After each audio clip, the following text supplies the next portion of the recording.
Esperemos que podamos avanzar correctamente en todos los escenarios que vamos a ver hoy día. No vamos a ser extensos porque hay otra actividad después, entonces vamos a tratar de hacerlo no tan extenso, sino que relativamente bien resumido. Zacarías capítulo 4, leemos del versículo 1 al 14, nos ponemos de pie, dice su palabra en el nombre del Señor Jesucristo. Y el ángel que hablaba conmigo se volvió y me despertó. Es como cuando un hombre es despertado de su sueño. Y me dijo, ¿qué ves? Le respondí, he aquí veo un candelabro de oro macizo, con su tazón encima y sus 7 lámparas sobre él, con 7 canales, cada una de las lámparas que tiene encima. Y junto a él 2 olivos, uno a la derecha del tazón y otro a su izquierda. Proseguí y dije al ángel que hablaba conmigo, ¿qué es esto, Señor mío? Y el ángel que hablaba conmigo respondió y me dijo, ¿no sabes qué es esto? Dije, no, Señor mío.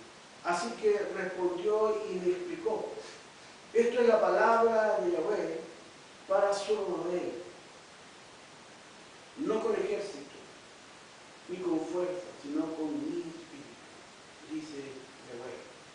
¿Quién eres tú, oh gran monte? Ante Zorobabel serás aplanado.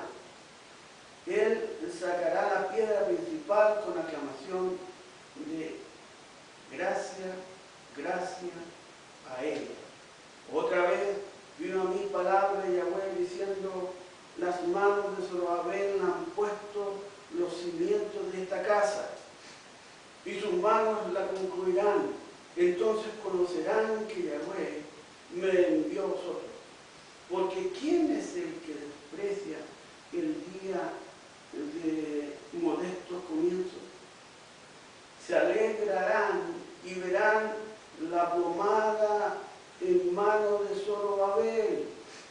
Aquellas 7 son los ojos de Yahweh que recorren toda la tierra. Y le dije, ¿qué simbolizan estos 2 olivos? A la derecha y a la izquierda del candelabro. Insistí, ¿qué simbolizan las 2 ramas de olivo que están al lado de los 2 canales de oro, que vierten de sí un aceite dorado? Y me contestó diciendo, ¿acaso no sabes qué simbolizan estas cosas? Y dije, no, Señor mío.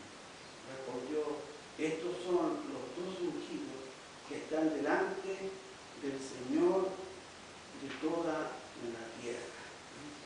Amén. Oramos a Dios. Señor,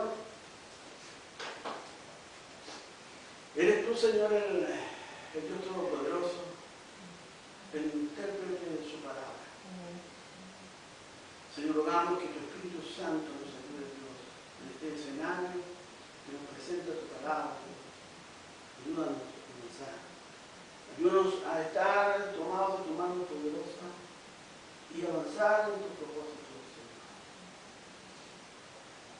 Gracias, Dios, en el nombre de Jesús. Amén. Asiento. Bien, observamos un escenario un poco disperso en varios temas.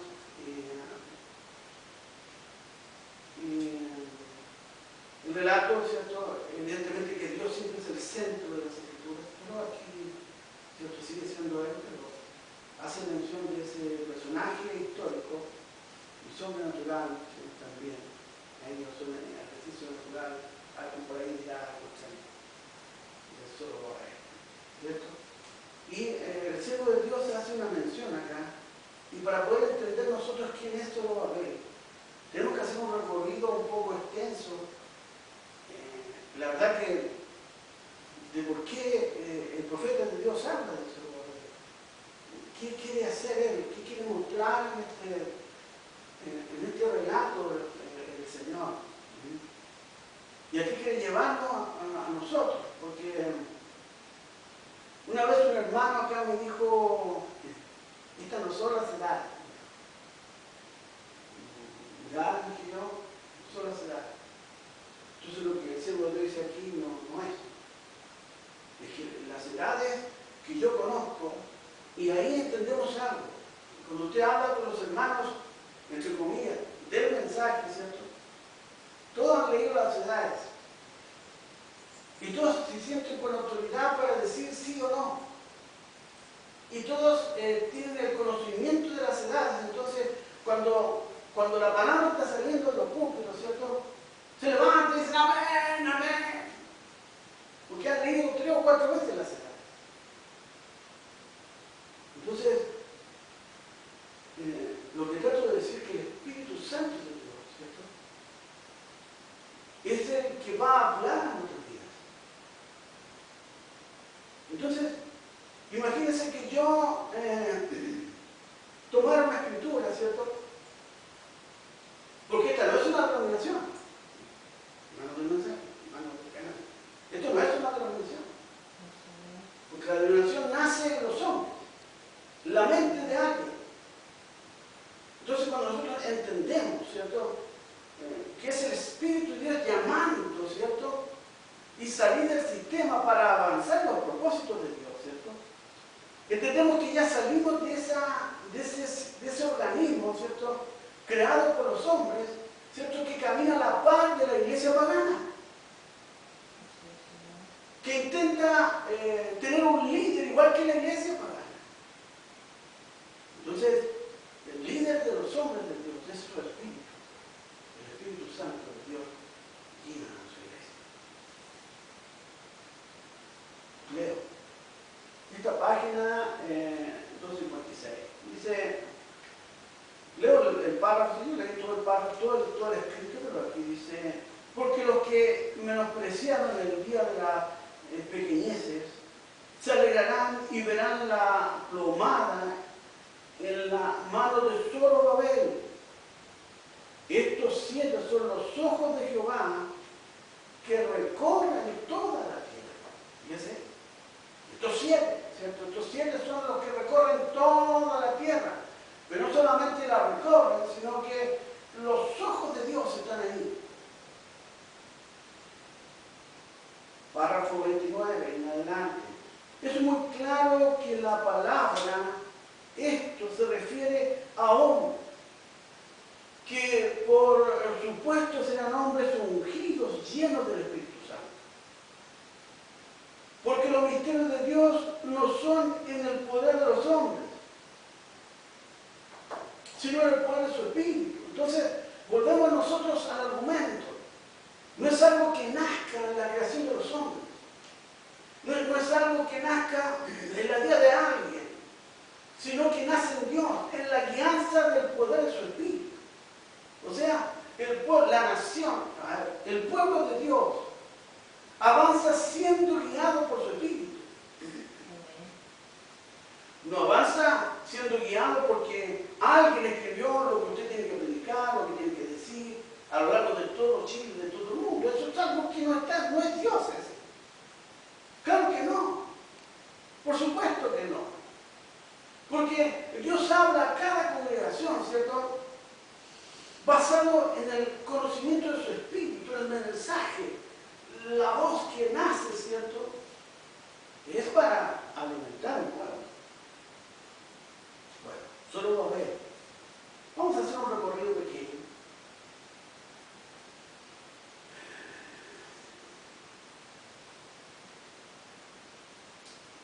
Abraham, ¿cierto? Isaac, Jacob, José. Y 275, 255 años después, aparece en la escena Moisés. Estuvimos hablando del tercer éxodo. Estuvimos viendo el poder de Dios descendiendo, ¿cierto?, a través de Moisés. Y vimos a Dios obrando, ¿cierto?, en poder sobre un imperio que no pudo contra la manifestación de Dios. Hablamos de la columna de fuego, hablamos de la guianza, hablamos ahí. Hablamos de Cades Barnea, hablamos de Sitín, hablamos de todos los escenarios que vivieron cada uno de ellos. Hablamos de la incursión que tuvieron ahí en Cades Barnea y que fue fracasada. Hablamos de todos esos escenarios.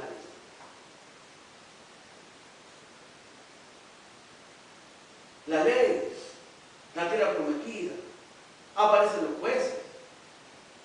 En Samuel capítulo 8 observamos que Israel, ¿cierto? Mirando a todas las naciones que están al entorno, observamos que cada una de las naciones tenía un rey. Entonces observamos en 1 Samuel capítulo 8, efectivamente, esa decisión, no del profeta de Dios que Dios había levantado ahí, no de Samuel, sino que del pueblo en general. ¿De quién? Ellos querían ser gobernados igual que todas las naciones. Hoy día, ¿cierto? Observamos una denominación que quiere igualarse a una iglesia pagana. Observamos que ellos decidieron dejar a Dios, ¿cierto?, por un gobierno humano, el gobierno del hombre. Y le dijo Dios a Samuel, cuando fue enojado ante Dios, ¿cierto? Le dijo Samuel, no te molestes, no te enojes, sino que no te han abandonado a ti, sino que a mí me han dejado. Eso lo vimos ciertamente en ese escenario en donde ellos pidieron un rey, el primer rey, ¿cierto?, de toda la nación de Israel, ¿cierto?, Saúl, en el 1050 a 1010, más o menos, estuvo Saúl ahí gobernando. Luego de eso, y podemos decir, ¿cierto?, todas las realidades que Saúl vivió. Podemos hablar de la bruja que fue a preguntar por Samuel porque no sabía dónde ir, perdió el rumbo Samuel. Podemos hablar mucho de eso. Pero observamos en todos los escenarios y en todas las realidades a un Israel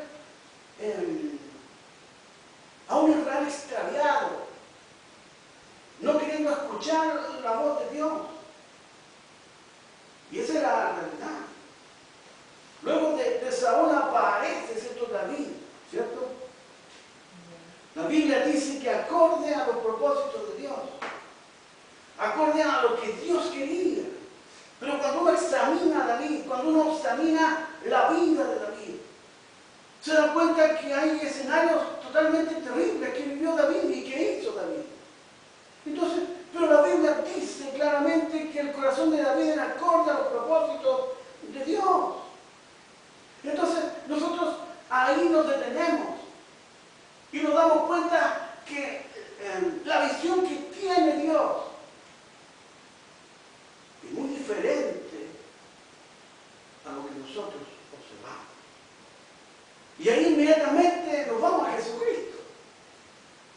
No sé si alcancemos, pero ¿por qué? ¿Por qué Jesucristo? Porque recuerda a los fariseos, recuerde a los escribas cuando llevaban a la mujer adúltera delante de Jesús. Y le dijeron, maestro, rabí, esta mujer ha sido sorprendida en el acto mismo del adulterio. La ley dice que sea apedreada hasta la muerte. ¿Qué dices tú? Entonces, observamos una y otra vez en las Escrituras, ¿cierto?, esa realidad de Israel de querer dejar a Dios, de querer dejar el camino. Cuando, imagínense con Oseas, no sé si han leído, si han leído Oseas, y se darán cuenta que es el mismo escenario. Como Dios grafica a través de Oseas y Gomer el escenario de Israel mismo. Entonces, observamos a un Israel, a un pueblo realmente que no quiere comprometerse con Dios. Esa es la realidad. Observamos un pueblo que precisamente no quiere buscar, o le cuesta, o simplemente son más grandes sus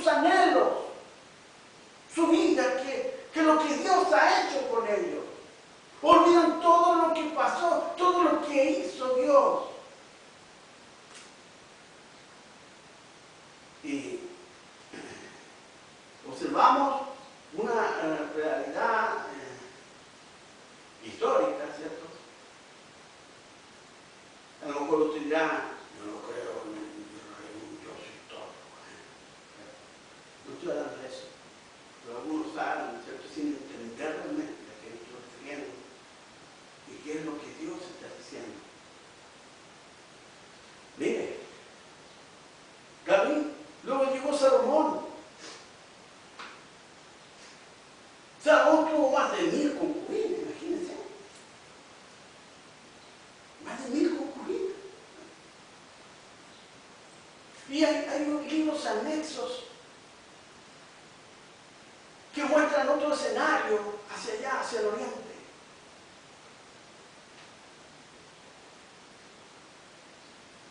Pero cuando hablamos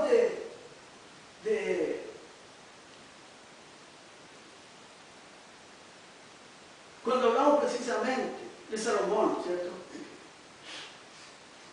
Hablamos de un reino de prosperidad económica, de poder,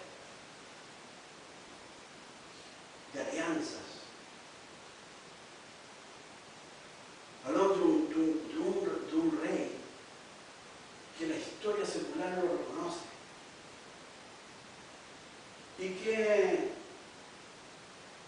fue el que, ¿cierto?, el encargado de crear ese templo para adorar a Dios.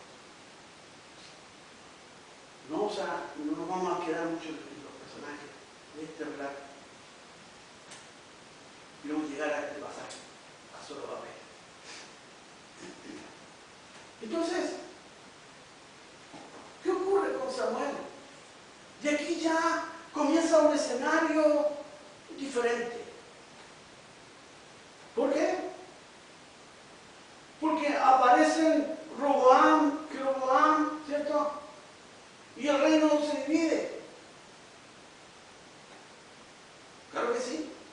Por acá Judá y por acá Israel. Israel ciertamente Dios se encargó de mandar profetas a cada uno de los reinos.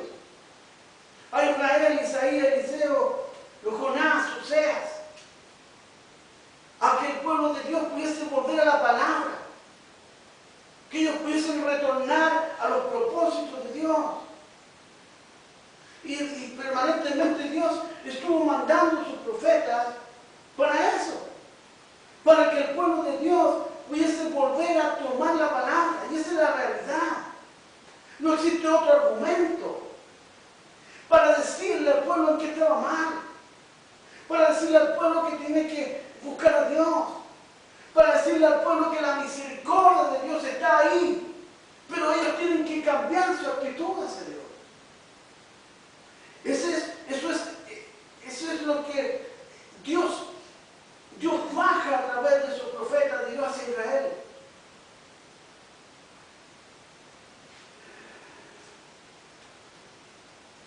En el 722 Israel se va al exilio en Siria.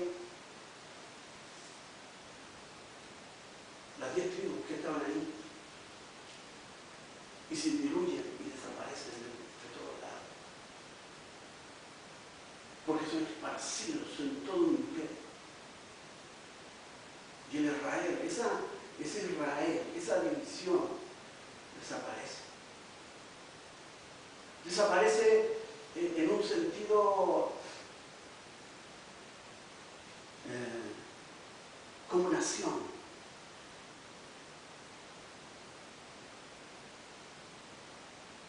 Judá por el otro lado.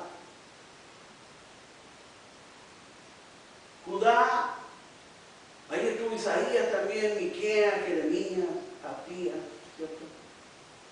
Llevándole la palabra a Judá.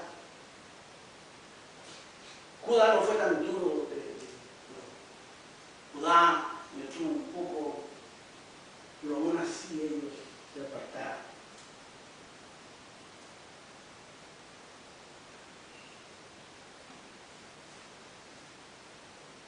En el año 500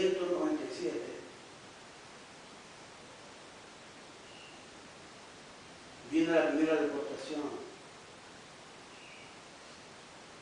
Vamos a ver estas fechas cuando entremos a la 70 semana del libro. Un día las vamos a mencionar. En la segunda deportación, en el 586, Jerusalén destruida por el imperio babilónico y llevado cautivo Israel a Babilonia.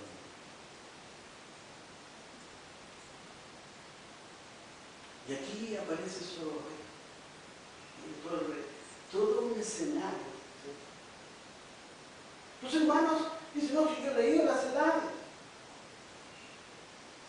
Pero leen ahí, dicen, no, sí, pero cuando uno mira, cuando el Espíritu Santo nos va guiando al escenario hasta Zorobabel. Y eso que solamente fue un resumen de cada escenario. Llegamos precisamente a este siervo de Dios, ¿cierto?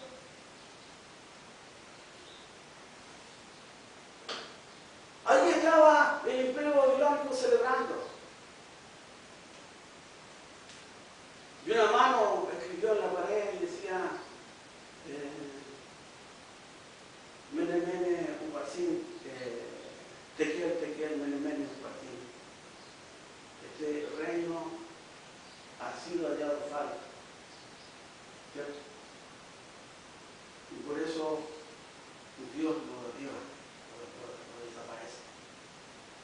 En esa misma noche, luego que Dios le habla al rey babilónico, en una noche el imperio babilónico cae.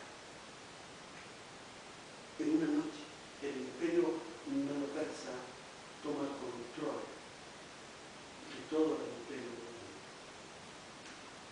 Entonces,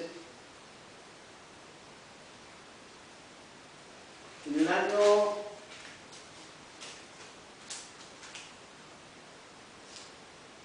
538, Zorobabel, un hombre de Dios, sacerdote de Dios,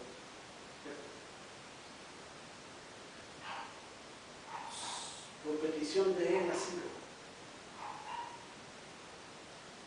Zorobabel vuelve a reconstruir el templo de Jerusalén. Fíjense, volvamos a lo que está acá. Fíjense lo que ocurrió. Un escenario realmente impresionante. Cómo Dios levantó a los hombres y comienza la reconstrucción. Comienza a cumplirse las escrituras. Comienzan a terminar las 70 semanas.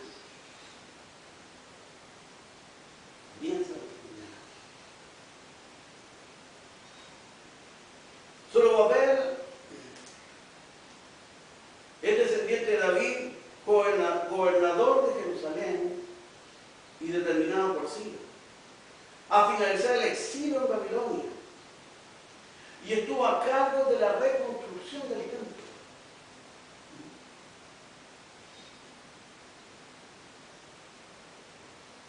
Y en el capítulo 1 dice, también el versículo 7 en adelante, también el rey Ciro sacó los objetos de la casa del Señor que Nabucodonosor se había llevado de Jerusalén y había puesto en la casa de sus dioses. Ciro, rey de Persia, los hizo sacar por manos del tesorero Mitridates, que los dio contados a Sesbazar, príncipe de Judá. Y este fue en su número 30 platos de oro, 1000 platos de plata, 29 duplicados. Participó en la reconstrucción del templo de Jerusalén, en el capítulo 1, versículo 2. Así dice Ciro, rey de Persia: el Señor, el Dios de los cielos, me ha dado todos los reinos de la tierra y Él me ha designado para que le edifique una casa en Jerusalén que está en Judá. El que dé entre todos vosotros permanezca a su pueblo, sea su Dios con él, que suba a Jerusalén, que está en Judá, y edifique la casa del Señor, Dios de Israel. Él es el Dios que está en Jerusalén. Y a todo sobreviviente, en cualquier lugar que habite, que los hombres de aquel lugar los ayuden con plata y oro, con bienes y ganado, junto con una ofrenda voluntaria para la casa de Dios que está en Jerusalén. El reino que había sido llevado a Siria habían sido esparcidos. Ciro había tomado el control de todas las cosas. Ciro permite que Zorobabel vuelva a reconstruir Jerusalén y el templo. Y llama a todos los que están esparcidos. Y llama a todos los hombres que habían sido sacados de su tierra y esparcidos para dividir, para destruir la misión. Y comienza la reconstrucción. Se comienza a cumplir las escrituras. Luego de que un pueblo no quiso buscar a Dios, luego de que un pueblo no quiso realmente entender lo que Dios quería de ellos. Fíjese, a veces no entendemos lo que Dios quiere de nosotros. Pero ¿sabe qué, mi hermano del canal? Los propósitos de Dios se van a cumplir.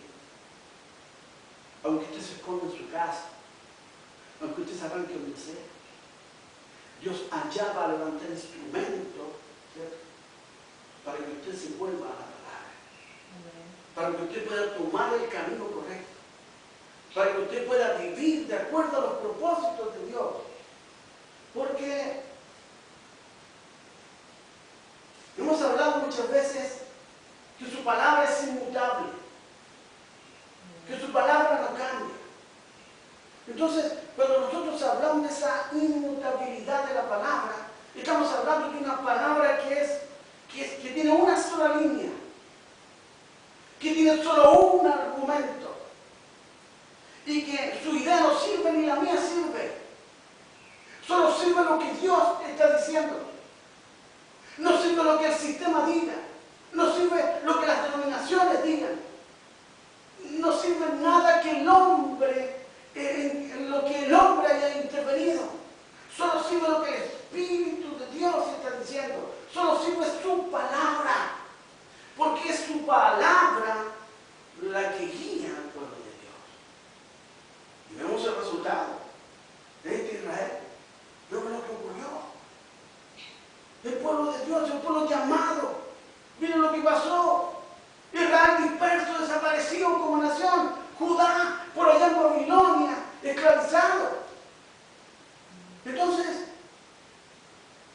¿por qué Dios en este mensaje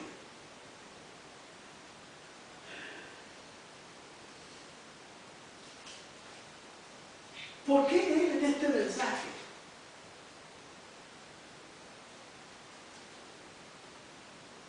Él pone estos argumentos? ¿Por qué en el desarrollo de Sardis, de la quinta edad? ¿Por qué? Recuerda esto. Recuerda que este periodo de persecución y oscurantismo había terminado, ¿cierto? Comenzaba otro escenario. Comenzaba otra realidad. Había un despertar social, político, intelectual. ¿Fíjense? Entonces, ya el centro de la sociedad y de todo no era Dios. ¿No?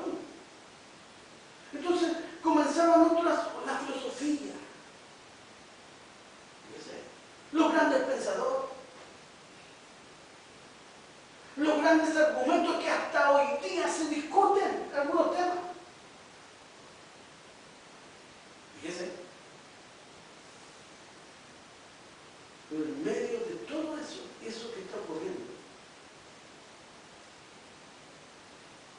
aparece un hombre viendo la miseria del pueblo, viendo la persecución al pueblo de Dios, la Inquisición en acción todavía.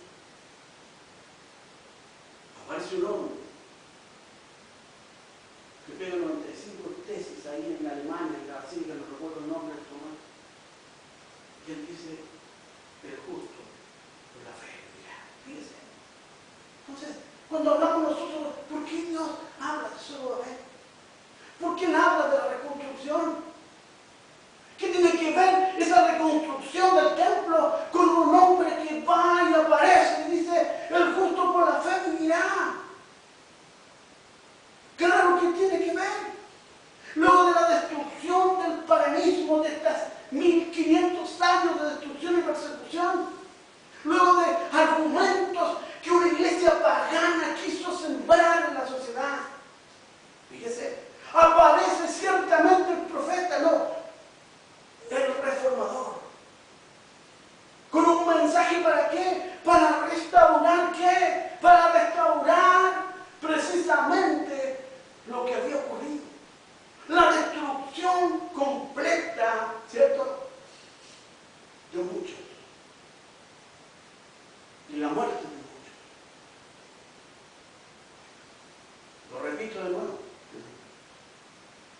68 millones de cristianos. Sin contar los judíos. Que la otra vez escuché como no sé cuántos millones fueron. Y sin contar con los gitanos. ¿Quién que los gitanos? Los gitanos, para que usted sepa, de allá del oriente, del sector de el Mar Negro hacia allá, hacia el oriente, desde por allá fueron perseguidos, ¿sí? Fueron perseguidos, llegaron a Europa, llegaron a Inglaterra, de Inglaterra saltaron acá, a Estados Unidos, de Estados Unidos bajaron, y hoy día están en todo el mundo. ¿Cuántos fueron muertos? ¿Cuántos fueron perseguidos? Un número indeterminado. Pero no fueron 68 millones, fueron muchos más. Fíjese, qué terrible. Cómo esta iglesia pagana, ¿cierto? Realmente sus manos están llenas, pero llenas de sangre. Por eso Dios, en una entre líneas de mensaje, Él habla de este tema. Mensaje. No se me vayan. Dedicado al año 61. El mensaje de gracia, mire lo que dice el Señor de Dios. No vamos a ser tan extensos porque muchos no, cosas, pero quiero que leamos un mensaje.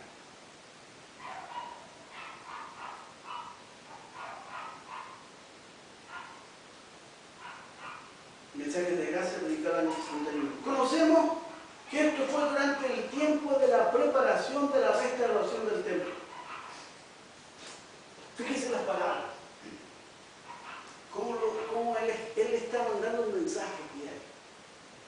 Él está diciendo algo entre líneas. Restauración del templo. No lo voy a tener aquí.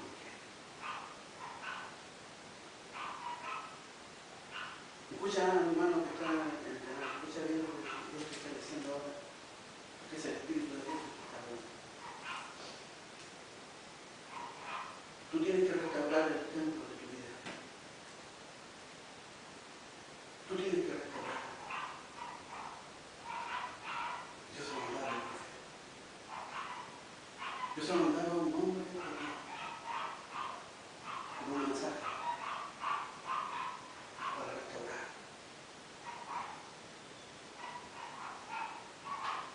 Estas son estas palabras porque es el Espíritu de Dios hablando. Créeme. Porque aquí ocurre la presencia de Dios. Y este mensaje es para usted. Yo no lo sé. A veces el Espíritu habla y me dice algo y tengo que decir algo. Pero es para usted. Es que restaurar su vida. Hay que restaurar toda esa destrucción que ha producido el sistema legalista. Este sistema que realmente ha destrozado las familias de muchos.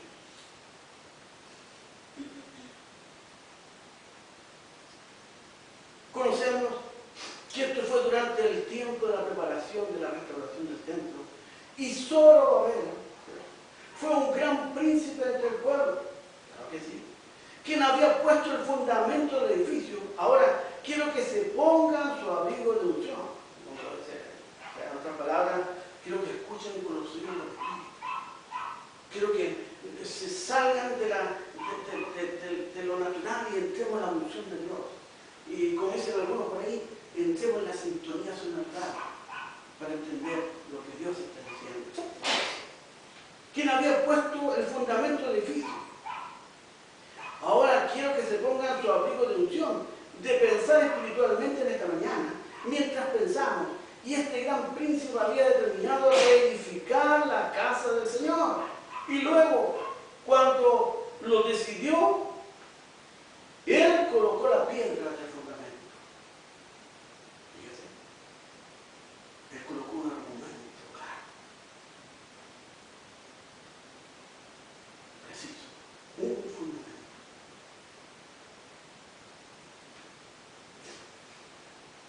Y al leer más adelante vemos que Dios le dijo, Zorobabel, él ha echado el fundamento con sus manos y él también traerá la piedra de corona.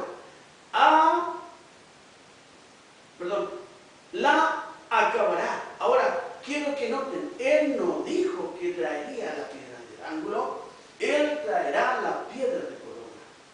Y sabemos que la Escritura dice que Jesús es el principal piedra del ángulo.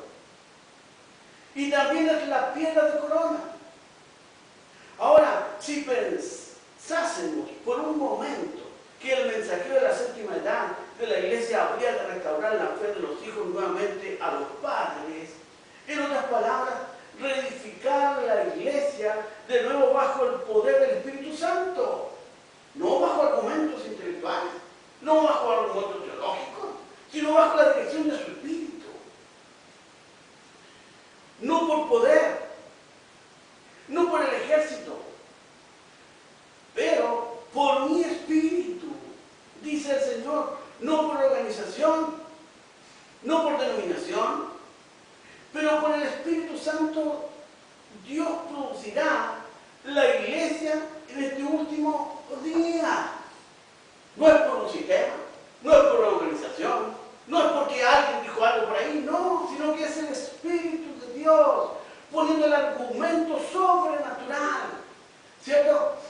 Para que ese pueblo que avanza en esa sintonía de Dios escuche la voz de su Espíritu y avance. Zorobabel, el príncipe con Josué, fíjese, como lo está diciendo, fue el que habría de traer esta piedra de corona. Él había puesto el fundamento. Él había traído el pueblo de nuevo a la fundación, a ese fundamento. Había traído al pueblo ¿a dónde?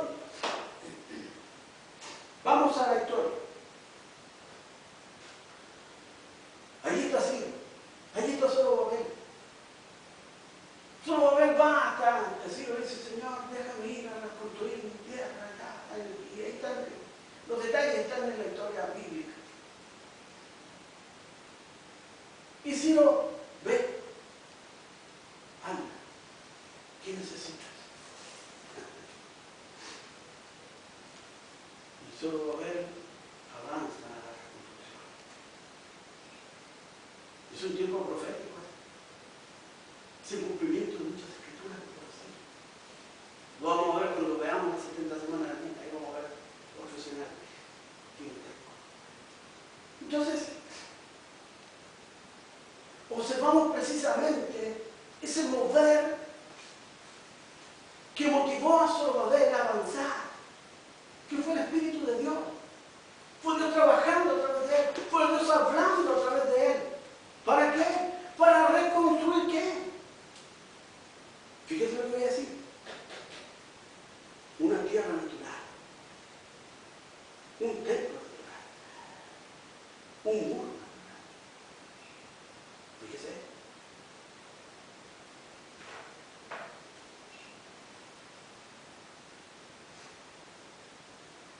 Zorobabel, el príncipe como Josué, fue el que habría de traer esta piedra de corona. Él había puesto el fundamento. Él había traído el pueblo de nuevo a la fundación, al fundamento principal. Lo había traído de vuelta al camino, de vuelta a la palabra, de vuelta a Jesucristo, de vuelta al camino correcto, de vuelta a lo que Dios había dicho, de vuelta a las promesas de Dios, de vuelta a las profecías de Dios, de vuelta a lo que Dios quiere. Al fundamento. Y lo que dice aquí, un tipo. Recordemos que el hermano siempre fue un tipólogo, él se denominó a sí mismo como yo soy un tipólogo. Entonces, toma todo este escenario con un tipo. ¿Un tipo de qué? Un tipo del pueblo de Dios en este tiempo final. En este escenario donde nadie busca a Dios. Donde cada uno tiene que volver a la palabra.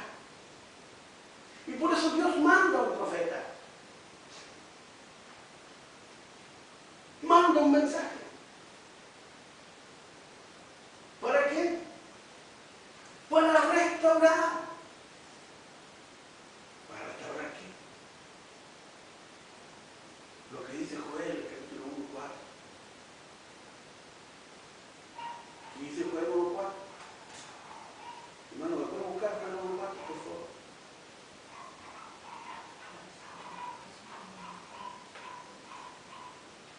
Para restaurar eso. Y fíjese, cuando usted lee Joel 2:25, viene la restauración. Lea, hermano. Lo que quedó de la oruga comió el saltón, y lo que quedó del saltón comió el revoltón, y la langosta comió lo que del revoltón había quedado. Fíjese. Satanás cambiando Satanás el diablo. En distintas facetas, en distintos escenarios. Cambia de acá, pero sigue siendo el mismo bicho. El diablo, Satanás, moviéndose en todas las instituciones. Los cuarentismos.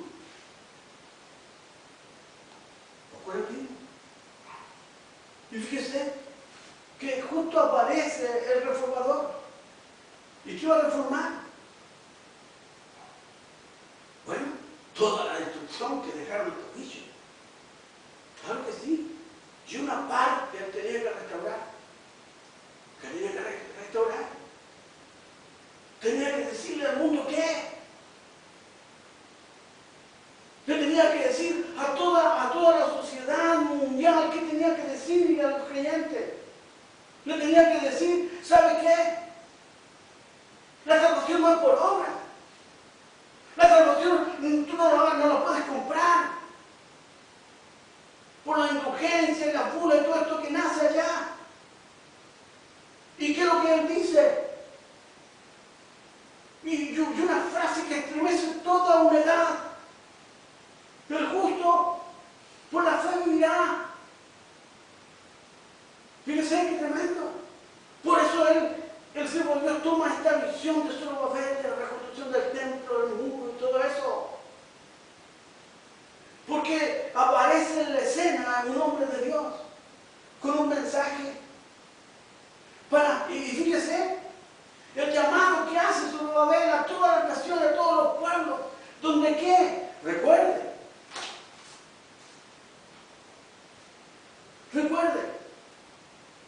en el año 722 el exilio, ¿a dónde? A Siria. ¿Y qué pasó ahí en Siria? Israel, recuerda que se dividieron Se dividió el reino.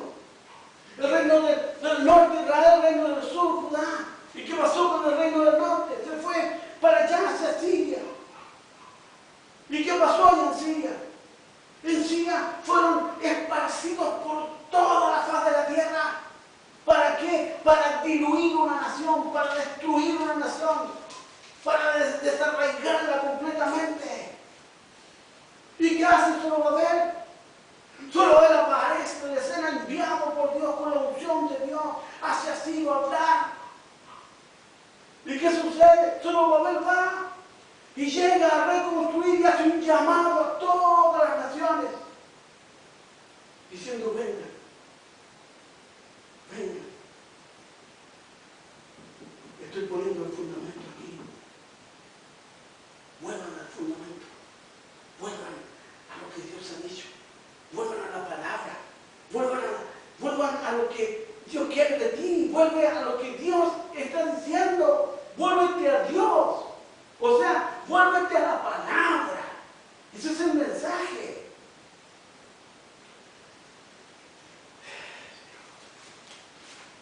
Me queda poquito.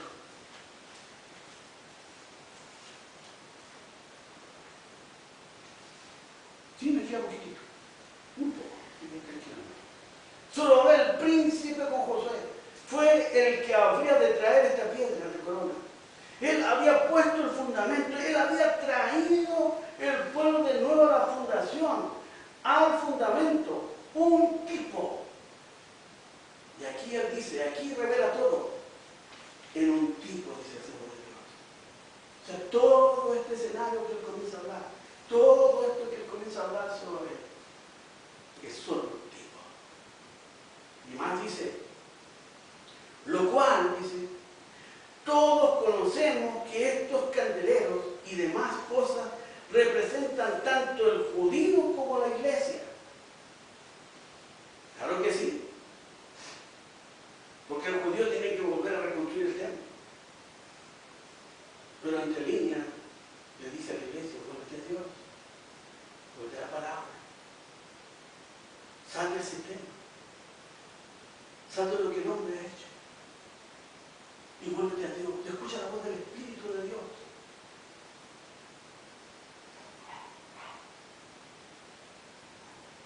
Lo cual todos conocemos que estos candeleros y demás cosas representan tanto el judío como la iglesia. Eran ramas del olivo. Dice la Biblia aquí, y las ramas de olivo somos nosotros, la rama silvestre que fue injertada en la raíz del olivo doméstico, injertados en la línea, ¿cierto?, hereditaria. Eso lo entendemos, ¿cierto? Los gentiles. Y de estas dos ramas salen los canales de incensario. Los canales de incensario. ¿Los canales de qué? De esos 7 estrellas que vimos en el mensaje anterior, que alimentan esos candeleros, que conducen a los 7 candeleros de oro y que dan la luz para las 7 edades de la iglesia. Fíjese. Estoy terminando.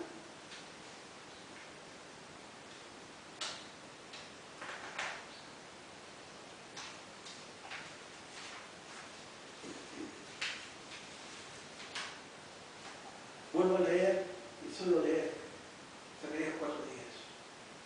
9 y 10, perdón, dice: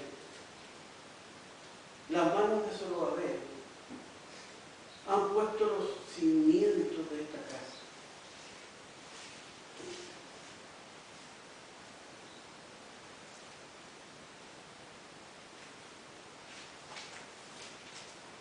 Y sus manos la acabarán. Entonces sabré que el Señor de los ejércitos me ha enviado a vosotros. Versículo 10. Pues ¿quién ha menospreciado el día de las pequeñeces? se alegrarán cuando vean la plomada en la mano de Zorobabel. Estos son los ojos del Señor que recorren toda la tierra. Esto es ese escenario claro y preciso de esos 7 hombres de Dios llamados. ¿Para qué?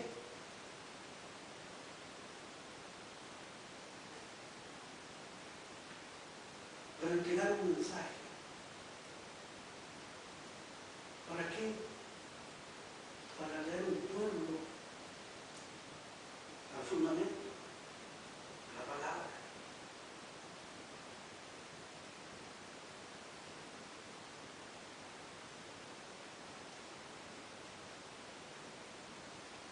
Fíjense en esto también. No dejemos pasar esto. Cuando habla de eso, ¿qué es el menosprecio? El menosprecio se define como la actitud negativa frente a una cosa o persona, consistente en concederles menor valor o importancia del que merecen. Jesucristo fue despreciado. Fíjense que tremendo. Filipenses dice, capítulo 2, el cual siendo en forma de Dios, no estimó en ser igual a Dios como cosa que aferrarse, sino que se despojó a sí mismo, tomando forma de siervo, hecho semejante a los hombres, y estando en la condición de hombre, se humilló a sí mismo, haciéndose obediente hasta la muerte de cruz. ¿Qué es esto? Termino con esta frase. Digo a los hermanos que le dan ahí. Dice, los 7 se alegrarán cuando vean la plomada en las manos del siervo de Dios. Oremos. Padre, te oramos. Bendecido. Honra y gloria es para ti en todo momento. Gracias, Padre, por esta tu palabra. Y Señor, ayúdanos a avanzar. Tomar todo el control de todas las cosas que dicen la Biblia, de tu pueblo, de tu iglesia. Solo no podemos. Que ese Espíritu Santo nos dé la fuerza para vencer. Te adoramos, te bendecimos, honramos tu nombre en todo momento. Te damos gloria, honra, alabanza. Gracias por tu palabra, Señor. Sana, Dios, del enfermo. Rogamos con tu mano Claudio y Sagrario. En nombre de Jesús. Que ese cáncer desaparezca de la puerta. Señor, obra, Padre, en tu vida. Ten misericordia de todas las cosas que vivió. Perdónanos, Jesús. Te ruego sanidad para él. Bendice a su esposa, a sus hijos. Gracias por nuestra hermana Marcela, que está en su casa. Gracias por nuestra hermana. Honra y gloria son para ti, Padre. Gracias, Padre. Te adoramos, te bendecimos en el nombre que es sobre todo nombre. En el nombre de Jesucristo. Amén. Amén.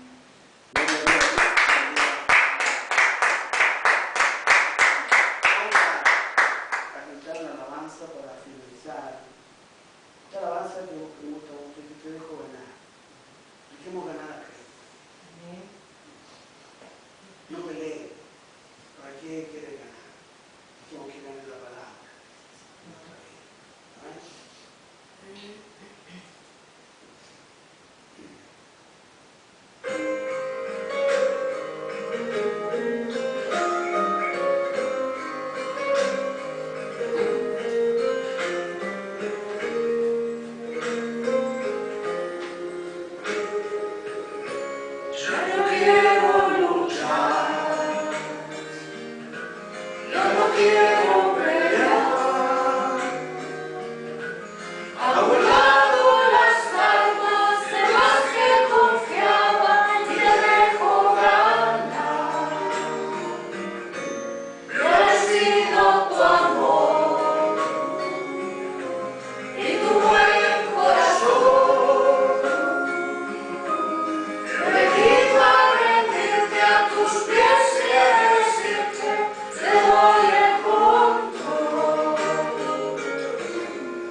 Gracias, Padre, por este servicio, Dios. Rogamos bendición para el pueblo, para tu iglesia. Señor, ayúdanos a avanzar. Ayúdanos a estar tomados de tu mano poderosa siempre. Ayúdanos a estar, Dios, aferrados al fundamento principal que es tu palabra. Señor, que la bendición de Jesucristo descienda sobre cada vida, Dios. Bendice a los hermanos del canal, bendice a los vecinos, bendice a todo este pueblo que está aquí, Dios, en esta población. Mañana es día lunes, Padre. Comienza la semana, Padre, a lo mejor de batalla y distintas situaciones. Señor, rogamos que tú bendigas a cada uno, Dios, en esta semana de trabajo.